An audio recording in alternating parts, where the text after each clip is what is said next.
Olá, começa agora mais um Conexão Legislativa e no programa de hoje nós vamos conhecer as ações da Secretaria de Assistência e Desenvolvimento Social de Araraquara. E para me ajudar nesse bate-papo, eu recebo a secretária Jaqueline Barbosa. Secretária, seja muito bem-vinda ao nosso programa e obrigada pela presença. Eu que agradeço esse espaço para poder contar um pouquinho, dividir com vocês como a gente tem aqui no município de Araraquara, lidado com a pandemia e as questões de vulnerabilidade das pessoas aqui na nossa cidade. Bom, secretária, como a senhora citou, né, é impossível não falar sobre os impactos da pandemia nas mais diversas áreas das nossas vidas. Então, eu gostaria que a senhora começasse contando um pouquinho para o nosso público quais são os principais desafios da pasta em meio a tudo isso que está acontecendo devido à pandemia.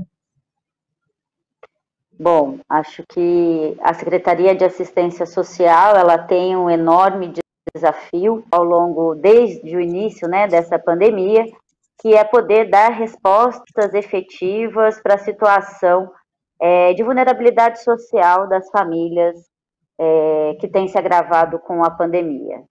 A Araraquara, desde o início, né, considerou a política de assistência social em seu decreto de calamidade como política pública essencial e tem tido comunidade, junto com o enfrentamento da pandemia nas questões de saúde, também fortalecido a política de assistência social para que a gente tenha condições de dar respostas mais efetivas às famílias e às situações de pobreza que tem que ser agravado aqui no município.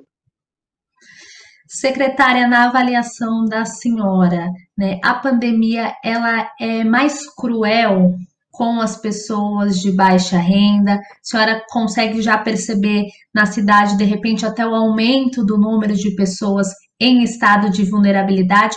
Qual é a avaliação que a senhora faz? Na verdade, né, nós realizamos agora, no início deste ano, uma análise do cadastro único, né, para programas sociais do governo federal, que é ele que nos indica os índices de vulnerabilidade do município na perspectiva da política de assistência social. Atualmente nós temos 14.800 famílias inscritas nesse cadastro e num prazo de um ano e meio, tivemos o ingresso de 2.000 famílias no cadastro único, que nos indica o aumento dessa vulnerabilidade, né? Temos hoje cerca de 6.000 famílias em situações de pobreza e extrema pobreza no município, ou seja, com renda per capita de 0 a R$ 178. Então, são esses os índices que têm nos fornecido dados e conteúdos para pensar e elaborar políticas públicas efetivas e ações mais efetivas de respostas concretas para a situação da vulnerabilidade do município. É óbvio, né, que os primeiros afetados são os mais pobres. Na verdade, a pandemia ela vem acentuando, né, essa questão da social no país, até porque os primeiros afetados eram aqueles que equalizavam suas contas a partir de um trabalho autônomo, de um trabalho informal, e devido à necessidade de isolamento social, tiveram aí a sua renda afetada. E falando sobre essa questão que a senhora colocou, né, da renda afetada, que claro tem muito impacto na vida das famílias, e em alguns casos tem impacto até mesmo na alimentação, né? Algumas famílias passam a ter dificuldades para adquirir produtos para consumo, justamente por esse impacto na renda. Então, eu gostaria que a senhora contasse um pouco o que a secretaria tem feito para ajudar essas famílias para que elas tenham acesso à alimentação diante de toda essa crise. Como nós tivemos noticiado ontem, né, na data de ontem, o Brasil tem cerca de 19 milhões, né, de pessoas em situação de insegurança alimentar grave, né, ou seja, que passam fome em algum momento do dia e não conseguem completar as refeições indicadas ao longo do dia, né. Nesse sentido, Araraquara A política de assistência social, ela trabalha em vínculo, né, em consonância com a política de segurança alimentar. Em março de 2020, criamos a Rede de Solidariedade, que é um instrumento, né, uma ferramenta de articulação, tanto para que Araraquara, sociedade civil e poder público pudessem atuar junto na questão de capitalizar doações, mas também de fortalecer a própria política de assistência social e segurança alimentar do município. A senhora citou essa questão da segurança alimentar, que é uma temática que tem chamado muita atenção, né, secretária? Especialmente neste momento de pandemia. Então, eu queria que a senhora contasse um pouquinho como o município se organizou para ajudar essas famílias, de repente até mesmo com a distribuição de cestas básicas. Na verdade, a Araraquara ela já vinha desde 2017 organizando programas municipais que dessem condições do enfrentamento da vulnerabilidade social das famílias. Então, a gente já tinha programas de transferência de renda, programas de segurança alimentar como Bolsa Cidadania, programas de estágio para o jovem vulnerável.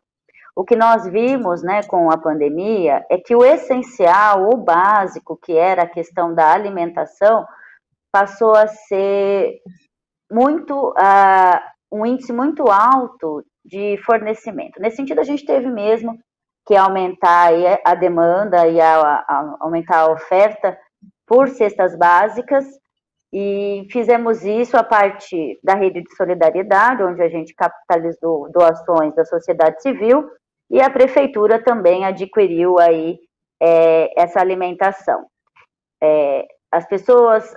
As demandas chegam, né, através dos CRAS, da Rede Socioassistencial Básica da Assistência, e também via o canal de comunicação da Rede de Solidariedade, que é o 0800, que são famílias que até então não era público, né, da política de assistência social.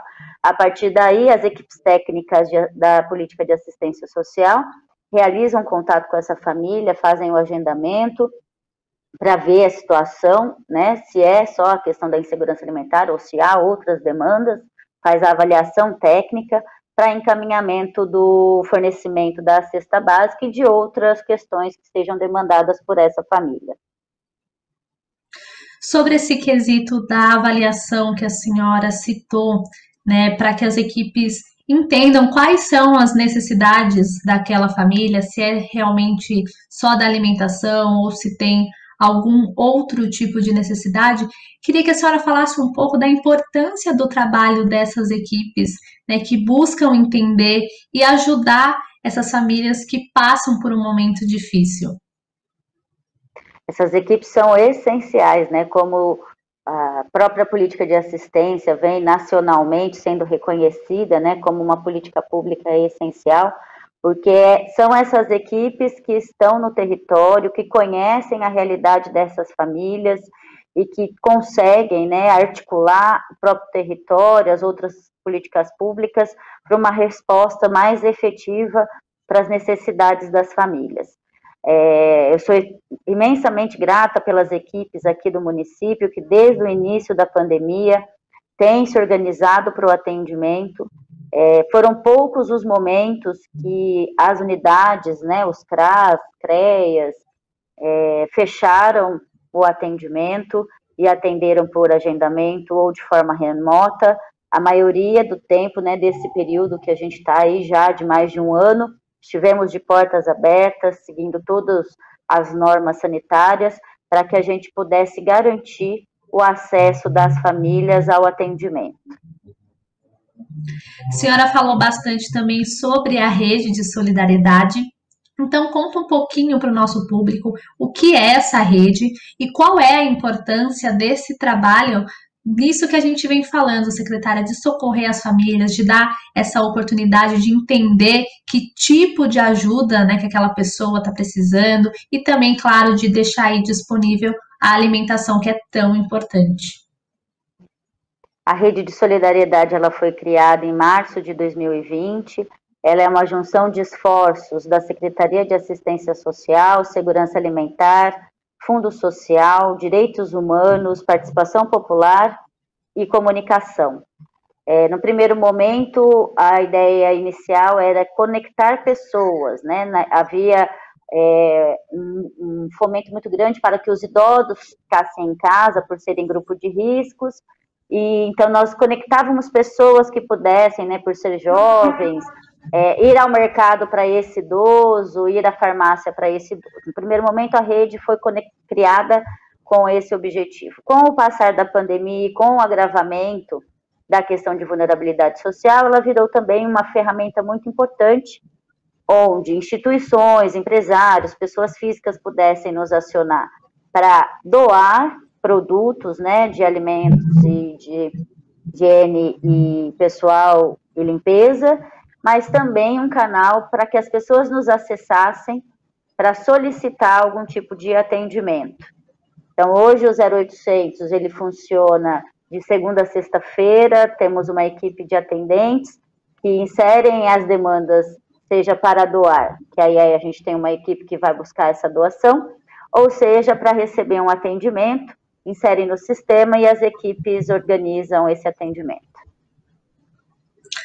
Outra questão também, secretária, que vem chamando muita atenção é a necessidade por produtos de higiene, né? Então, a gente fala muito do uso das máscaras de proteção, do álcool gel, da higiene constante das mãos, mas a gente sabe que se algumas pessoas têm dificuldades para acessar os alimentos, esses itens também, né, acabam aí não sendo alcançados por todas as pessoas, seja pelo preço, pela dificuldade, enfim, de todo esse momento. A secretaria também tem pensado nessa parte em disponibilizar esses itens de higiene para que as pessoas possam aí de alguma maneira tentar se proteger do contágio? Sim, né, a gente tem colocado em todas as campanhas que realizamos a importância da destinação de produtos de higiene e limpeza e itens de proteção. Desde o início, nesse um ano, já foram mais de 5.000 kits distribuídos no município. Nós temos também um fluxo com a vigilância, né, que faz aí o bloqueio, a gente chama de bloqueio aqui, mas que na verdade é a identificação das famílias positivadas e que precisam fazer o isolamento. E nessa identificação, quando detectadas famílias em situação de vulnerabilidade que precisam do atendimento, a saúde nos conecta para que a gente possa fazer aí o fornecimento dos produtos e de higiene e limpeza e também de alimentação. Então, é extremamente importante, até porque numa situação onde a família já possui grandes dificuldades para adquirir o seu alimento, as questões de higiene e limpeza ficam em segundo plano, né? No momento que se faz extremamente necessária para que a gente possa, inclusive, evitar aí a transmissão. Interessante, secretária, que a senhora contou que a rede de solidariedade surgiu aí como uma ideia de conectar pessoas, né, especialmente os idosos, que têm aí a recomendação, né, de ficarem mais reclusos por conta da doença, enquanto os jovens pudessem ajudar de alguma forma, indo no mercado, indo, enfim, fazer alguma atividade. Então, eu queria que a senhora falasse um pouco mais das ações do município voltada para os idosos, não só agora no momento de pandemia, mas também, né, a gente sabe que é uma faixa etária que merece uma atenção especial. Então, conta um pouquinho para a gente o que a secretaria pensa para os idosos. Araraquara, né, ela está acima do índice nacional de população idosa no município, então isso já nos traz um grande cuidado com a população idosa. Então, nós temos uma rede de atendimento que vai desde o centro de referência do idoso, centro dia do idoso, centro de convivência, repúblicas, serviços de acolhimento, enfim, a gente tem uma rede muito ampla de atendimento ao idoso. Que na pandemia trouxe para nós uma série de preocupações, até porque temos serviços de acolhimento à pessoa idosa, né, que são pessoas mais debilitadas, acamadas e dependentes, e que a nossa preocupação era realmente protegê-las do vírus, uma vez que já estão em risco por serem idosos e idosas e também por terem a questão de saúde já mais agravada. Nesse sentido, desde o início, equipes de assistência social e de saúde, né, que têm sido grandes parceiras aí, realizam visitas semanais a essas instituições, fazendo testagens, fazendo atendimento médico, fazendo orientação às equipes de como fazer o manejo diante da pandemia, né, para evitar a transmissão. E graças a essa atuação conjunta, não tivemos grandes efeitos da pandemia nesse serviço, que era a nossa maior preocupação. Então, essa atuação conjunta, assistência social e saúde, foi primordial para que a gente evitasse a entrada do vírus nesse serviço.